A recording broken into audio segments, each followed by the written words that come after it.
Railway station पर गरीब बहू की तड़का दाल। चलो यार, गांव तो आ गया लेकिन भूख के मारे जान निकली जा रही है। वो देख, सामने चाय समोसे वाला है। चल चाय समोसे खाते हैं। नहीं यार, आज चाय समोसे नहीं खाएंगे। तू चल, आज मैं तुझे इस रेलवे स्टेशन की सबसे फेमस चीज खिलाता हूँ। अरे यार, ये तू कहाँ ले आया? यहाँ तो इतनी सारी भीड़ है। भीड़ तो होगी ही ना। यहाँ पर पूरे रेलवे स्टेशन से हर रोज इतने सारे लोग जो खाना खाने के लिए आते हैं। एक एक प्लेट तड़का दाल और चावल देना।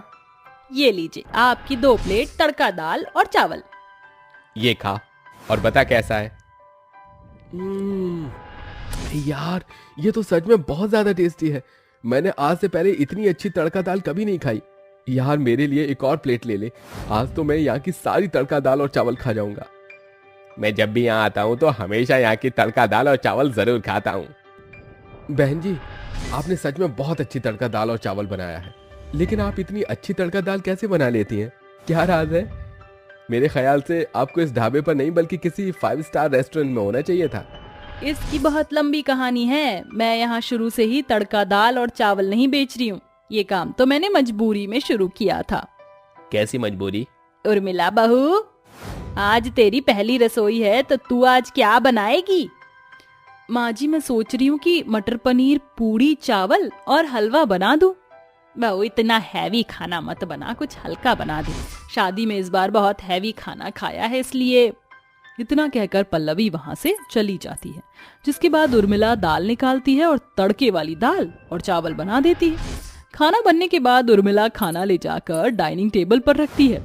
सब लोग जैसे ही उर्मिला के हाथ की दाल, तड़का और चावल खाते हैं तो तारीफ करते रुकते नहीं है। वाह उर्मिला बहू, ये तड़का दाल तो बहुत अच्छी बनी है। मैंने आज से पहले ऐसी तड़का दाल कभी नहीं खाई। हाँ उर्मिला, ये सच में बहुत अच्छी है। आज से खाना बनाने की जिम्मेदारी तुम्हारी। अब मुझे लगता है इस घर में सबसे अच्छा खाना बनाने वाली मैं नहीं, तुम ही हो। नम्रता बहू बिल्कुल ठीक कह रही है। अगर ऐसे दाल चावल रोज मिल जाए तो खाने में मजा ही आ जाए। अपनी इतनी सारी तारीफ होता देख उर्मिला को बहुत अच्छा लगता है। अब अक्सर उर्मिला हफ्ते में 1 से 2 बार तड़का दाल और चावल बनाया करती थी।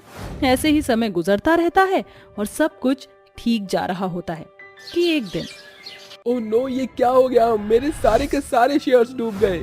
क्या हुआ अरब जी, क्या डूब गए?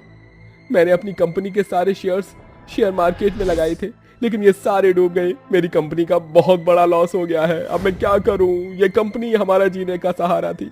अब ये कंपनी नहीं रही, हम सब लोग कैसे जिएंगे? आरव जी, आप खुद को संभालिए। अगर आप ही हार मान जाएंगे तो हम सबका क्या होगा? आप देखना, हम पर जो ये दुखों का पहाड़ टूटा है वो एक ना एक दिन जरूर टूटकर चकनाचूर हो जाएगा और हमारी जिंदगी दोबारा पहले की तरह हो जाएगी। उर्मिला की बात सुनकर आरव को थोड़ी शांति तो मिलती है, लेकिन वो जानता था कि अब धीरे धीरे उनके घर की परेशानी बढ़ने लगी। और ऐसे ही होता है। कुछ दिनों तक तो घर में सब कुछ ठीक चल रहा होता है, लेकिन अब धीरे धीरे घर में राशन खत्म होने लगता है। राशन को खत्म होता देख सारा परिवार अब थोड़ा थोड़ा खाना खाने लगता है, लेकिन इसका भी फायदा ज्यादा दिनों तक नहीं होता है। पैसों की कमी के चलते घर में अब राशन की किल्लत शुरू हो जाती है और सारे परिवार को पूरा पूरा दिन भूखा रहना पड़ता है। पल्लवी, हम लोगों को कुछ ना कुछ तो करना पड़ेगा, वरना हम लोगों का गुजारा कैसे होगा? हम सब लोग तो भूखे रह जाएंगे, लेकिन नम्रता बहू का क्या होगा? वो पेट से है। ऐसी हालत में उसे खाना नहीं मिलेगा तो उसकी और उसके आने वाले बच्चे की हालत तो बिगड़ जाएगी। आप बिल्कुल ठीक कह रहे हैं, लेकिन हम लोग कर ही क्या सकते हैं? इस घर के अलावा हमारे पास और कुछ है भी नहीं। सब कुछ चला गया। अब हम ये घर रखकर क्या करेंगे? क्यों ना हम ये घर बेच दें, इससे मिलने वाले पैसों से हम लोग गुजारा कर सकते हैं। केशव की बात सुनकर कोई भी घर बेचना नहीं चाहता था, लेकिन उनके पास और कोई दूसरा चारा भी तो नहीं था। इसलिए ना चाहते हुए भी उन लोगों को घर बेचना पड़ता है। घर बेचने के बाद पूरा परिवार एक छोटे से किराए के मकान में जाकर रहने लगते हैं और बचे हुए पैसों से वो लोग एक छोटी सी कपड़ों की दुकान खोल लेते हैं। लेकिन ये कपड़ों की दुकान भी ज्यादा दिनों तक नहीं चलती है और दोबारा पूरे परिवार को घाटा होना शुरू हो जाता है। हे भगवान, ये तो हमें कैसे दिन दिखा रहा है। कितनी मुश्किल से एक काम शुरू किया था, वो भी नहीं चला। बहू की डिलीवरी सिर पर है, नैन्सी की शादी करनी है और घर में खाने को राशन तक नहीं है। अगर ऐसे ही चलता रहा तो हम लोग तो भूखे प्यासे ही मर जाएंगे। बाबूजी, मुझे माफ कर दीजिए। अगर मैं वो पैसे शेयर मार्केट में न लगाता तो आज हम सबको ये दिन नहीं देखना पड़ता। सारा परिवार परेशान होता है कि तभी उर्मिला को एक आइडिया आता है और वो आइडिया वो अपने पूरे परिवार को बताती है। बाबूजी, आरव जी, आप सभी को परेशान होने की कोई जरूरत नहीं है। मेरे पास एक तरकीब है। हमारी गली में अक्सर कुछ ना कुछ खाने पीने की चीजें बिकने के लिए आती हैं और हम सब खुद ही देखते हैं कि बेचने वाले को इतना मुनाफा होता है। क्यों ना मैं भी कुछ खाने पीने की चीज बनाकर बेचना शुरू कर दूं? मैं सोच रही हूँ मैं अपने हाथ की तड़का दाल और चावल बनाकर उसे ले जाकर बेचूं। आप सभी को तो वो बहुत पसंद है और मुझे यकीन है कि बाहर वालों को भी वो बहुत पसंद आएगी। उर्मिला का आइडिया सभी परिवार वालों को पसंद आता है, जिसके बाद अगले दिन उर्मिला सुबह उठती है और तड़का दाल और साथ ही चावल बनाकर उन्हें एक टोकरी में रखकर बेचने के लिए निकल जाती है। काफी देर इधर से उधर घूमने के बाद भी उर्मिला के दाल चावल कोई भी नहीं खरीदता है। दाल चावल ले लो, दाल चावल, गर्मा गर्म स्वादिष्ट दाल चावल। भाई साहब, दाल चावल ले लीजिए, घर के बने हुए हैं, एक बार खाएंगे तो बार बार आएंगे। नहीं चाहिए। उर्मिला को घूमते घूमते पूरे 4 घंटे हो जाते हैं, लेकिन अभी तक एक कस्टमर ने भी उर्मिला के दाल चावल नहीं खरीदे थे कि तभी उर्मिला को अचानक पास ही में रेलवे स्टेशन से ट्रेन गुजरने की आवाज आती है। ट्रेन के गुजरने की आवाज सुनकर उर्मिला रेलवे स्टेशन पर जाती है, जहां वो देखती है कि बहुत ज्यादा भीड़ लगी हुई है। इतनी भीड़ को देखकर उर्मिला स्टेशन पर ही बैठकर अपने दाल चावल बेचने लगती है। 1 प्लेट दाल चावल देना। ये लीजिए भाई साहब, गर्मा गर्म तड़का दाल और चावल। अरे वाह, ये तड़का दाल तो बहुत ज्यादा अच्छी है। एक काम करो, 2 प्लेट तड़का दाल और चावल पैक कर दो। उर्मिला जल्दी से 2 प्लेट तड़का दाल और चावल पैक करके कस्टमर को दे देती है। अब धीरे धीरे उर्मिला के कस्टमरों की भीड़ लग जाती है और देखते ही देखते शाम तक उर्मिला के सारे दाल चावल बिक जाते हैं और उर्मिला की अच्छी खासी कमाई भी हो जाती है। अब उर्मिला रोज रेलवे स्टेशन पर ही अपना तड़का दाल और चावल बेचने शुरू कर देती है और धीरे धीरे पूरे रेलवे स्टेशन पर उर्मिला के हाथ की तड़का दाल और चावल फेमस हो जाते हैं। उर्मिला के घर हालात भी ठीक होने लगते हैं और उर्मिला अपना एक ढाबा खोल लेती है, जहां वो अपनी तड़का दाल और चावल बनाकर बेचा करती थी और उर्मिला के साथ उसकी नंद नैन्सी भी उसकी मदद करती है। सच में आपने बहुत ज्यादा मेहनत की है। I appreciate you. Thank you so much. If you don't mind, आप खाना बहुत अच्छा बनाती हैं और स्पेशली ये दाल तड़का और चावल। मेरे अंकल का शहर में एक बहुत बड़ा होटल है, अगर आप चाहें तो वहाँ शेफ के तौर पर काम कर सकती हैं। इससे आपको बहुत ज्यादा अच्छी सैलरी मिलेगी। रोहन की बात सुनकर उर्मिला बहुत खुश होती है, जिसके बाद उर्मिला शहर जाकर होटल में शेफ का काम करती है और देखते ही देखते उर्मिला की तड़का दाल पूरे शहर में भी फेमस हो जाती है। अब उर्मिला अपने और अपने परिवार के लिए एक बड़ा सा घर खरीद लेती है और अपने पति का बिजनेस दोबारा स्टार्ट करवाती है और कुछ ही महीनों में अपनी नंद की भी शादी करवा देती है। अब उर्मिला और उसका परिवार खुशी खुशी रहने लगता है। विकास फौज में भर्ती होने की तैयारी कर रहा था। पढ़ाई के साथ साथ वो पार्ट टाइम जॉब भी कर रहा था ताकि वो अपनी बहन वैशाली की शादी के लिए पैसे जोड़कर उसकी शादी करा दे। सुबह 4 बजे उठकर वो पुशअप मार रहा था, तभी वैशाली आती है। भैया, बहुत देर हो गई, अब थम भी जाइए। ये लीजिए, मूंगफली खा लीजिए। हमारे जैसे गरीब लोगों के लिए यही काजू है, यही बादाम है। हाँ, ये तो तूने बिल्कुल ठीक कहा, लेकिन तेरी शादी करने के लिए मुझे मेहनत भी तो करनी है और देश के प्रति अपने सपने को भी पूरा करना है। देखना भैया, आप जो चाहते हैं वो आपको जल्द ही मिलने वाला है। एक्सरसाइज करने के बाद विकास एक दुकान पर जाकर काम करता है, जिसका सामान उठाने और लाने से उसे पैसे मिला करते थे। वहीं इसी बीच वो अपनी बहन वैशाली के लिए पंडित जी से एक लड़के की बात करता है, तो पंडित जी वीणा और गोपाल के बेटे कबीर का रिश्ता उसे बताते हैं, जो कि एक अमीर परिवार था। अगले ही महीने वैशाली की कबीर से शादी हो जाती है। वो बहुत ही संस्कारी थी, पर गरीब होने के कारण वो दहेज ना ला सकी थी, इसलिए सास उससे थोड़ी उखड़ी उखड़ी सी रहती थी। और अपनी बहन की शादी करने के बाद विकास फौज में भर्ती होकर बॉर्डर पर चला जाता है। शादी के कुछ दिन वीणा उसे झेलती है, लेकिन फिर उसे अपने असली रंग दिखाने लगती है। शाम को पूजा करने के बाद वीणा कहती है, अरे ओ वैशाली, क्या बनाया है तूने शाम की सब्जी में?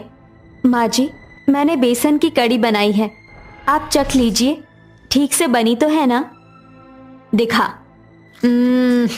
ये कड़ी बनाई है तूने, नमक इसमें है नहीं, लाल मिर्च का तड़का नहीं लगाया, और पकोड़ा भी ऐसे लुच पुच से बनाए हैं। कुछ करना आता है तुझे? आएगा कैसे?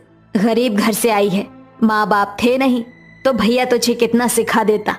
तेरे भाई से दहेज का जुगाड़ भी नहीं हो पाया कि कुछ नहीं तो 2 साड़ी, एक सोना चांदी की चीज रख देता, पर वो भी नहीं हुआ।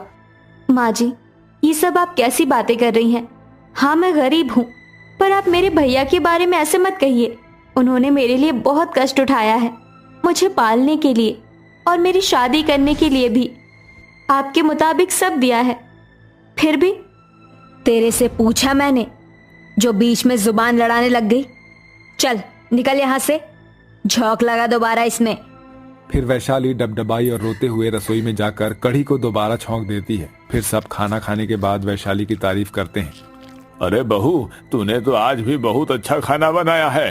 परसों तो मैं तुझे कुछ भी नहीं दे पाया, पर ये ले शगुन। अरे पापा जी, इसकी क्या जरूरत है, आपका आशीर्वाद है ना, काफी है। रख ले बहू, ये भी तो मेरा आशीर्वाद ही है। अब तू ही बोल कबीर बेटा। हाँ हाँ वैशाली, पापा की बात मान जाओ। और भाभी, मेरी तरफ से ये आपके लिए, आपका पसंदीदा फूल है ना लिली। थैंक यू देवर जी। भले ही अच्छा खाना बनाकर बहू रानी तू तारीफ बटोर ले, लेकिन मैं भी तेरी सास हूँ, तेरा जीना हराम कर दूंगी। वक्त गुजरता है। फिर वीना अपने छोटे बेटे शिवाय की शादी आरोही नाम की अमीर घर की लड़की से करा देती है, जो कि दहेज में AC, fridge, sofa, automatic washing machine, बहुत कुछ लाई थी। इस वजह से वीना उसे बहुत प्यार करती थी। शुरुआत में उसने अपनी बहू को काम भी नहीं करने दिया, सारा काम का भार उसने वैशाली पर छोड़ दिया था। एक दिन वीना टीवी पर अपना सास बहू का सीरियल देख रही थी, तभी कानों पर हाथ रखकर आरोही कहती है, माँ जी, ये टीवी का वॉल्यूम इतना बड़ा क्यों रखा है? मेरे कान दर्द हो गए, ऊपर से नींद भी खराब हो गई। प्लीज वॉल्यूम कम कीजिए और मेरे लिए स्ट्रॉबेरी शेक बनवा दीजिए।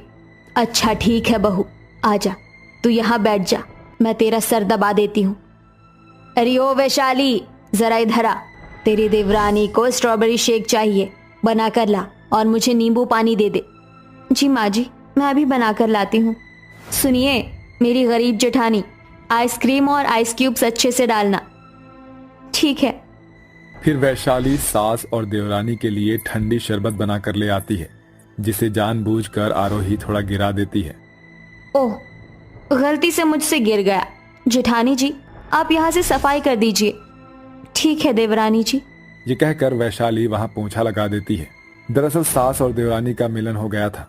दोनों को वैशाली को तंग करने में बहुत मजा आता था और वो घर के सारे काम जानबूझकर बार बार उससे करवाया करते थे। वहीं अब दोनों बहू का ससुराल में पहला रक्षाबंधन नजदीक आ गया था, तो वीना कहती है, तुम दोनों का पहला रक्षाबंधन है, आरोही बहू तेरा भाई क्या लाएगा? माँ जी, आप तो जानते हैं मेरे भैया कितने अमीर हैं, एक्सपेंसिव गिफ्ट हिलाएंगे वो। हाँ पता है मुझे, पर गरीब बहू के घर से शादी में तो कुछ आया नहीं था।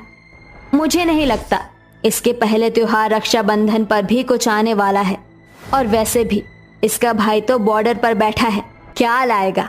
पिघली हुई बर्फ और झंडा। माँ जी, आप फिर से मेरे भाई का अपमान कर रही हैं।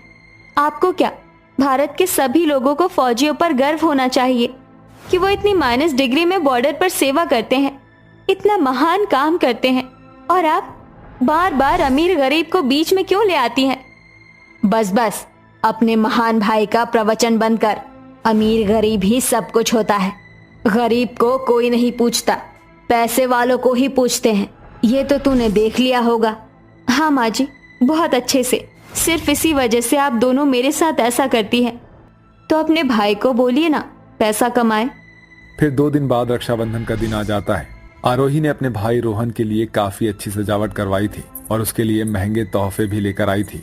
वहीं कबीर वैशाली को रक्षाबंधन की शॉपिंग के लिए जो पैसे देता है वो वीणा उससे छीन लेती है, जिसके बाद वो अपने हाथ से एक एक मोती की राखी बनाती है।